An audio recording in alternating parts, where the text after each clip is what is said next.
Ahojte, vítam vás pri ďalšej časti. Dnes vám ukážem, ako urobiť oddeľovač. Ukážem vám takisto viacej druhov. Takže otvoríme si fotofilter. Dáme si nový papier. Dáme napríklad 600 na 50. OK. A dáme si text a jednoducho to vyčerkujete.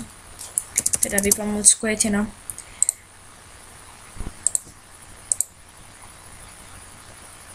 No a vidím vám nejaká taká čiara, podľa toho, aký máte štýl písma, alebo to dám preč, dám iba stroke. Proste treba skúšať, treba sa s tým pobabrať, pohrať.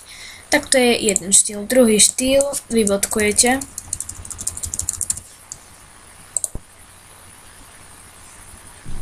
A vyzerá to nejako takto. To sa mi páči najviac asi. A to posledné je, že vraj naozaj oddeľovač. Dáte si šípku, vyberiete si nejaký tvar, napríklad tento. A poťaháte, no a dáte toto. Vystelujete si tú farbu pre boha rúžové, fuj. No to nevyzerá zle. No ten je dobrý, vyzerá to tak inak. Dáme si filter styles, troška sa s tým pohráme, dáme si to 3Dčko.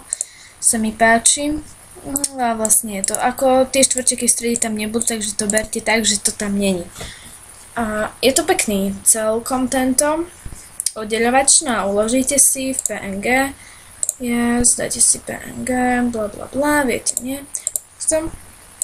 No ale ja to nechcem uložiť. A je tu ešte jeden, no vlastne proste už si tu iba skúšate tie tvary, dáte si elipsu, kruh a tu vám vidie niečo takéto. Chápete, treba sa s tým pohrať. Tak to bol návod na oddeľovače, dúfam, že si pozriete aj ďalšiu časť. A nezabudnite dať like. Takže prst hore, keď sa vám to páčilo, a ak nie, dislike, prst dole. Veď viete, youtubáci. No tak sa majte.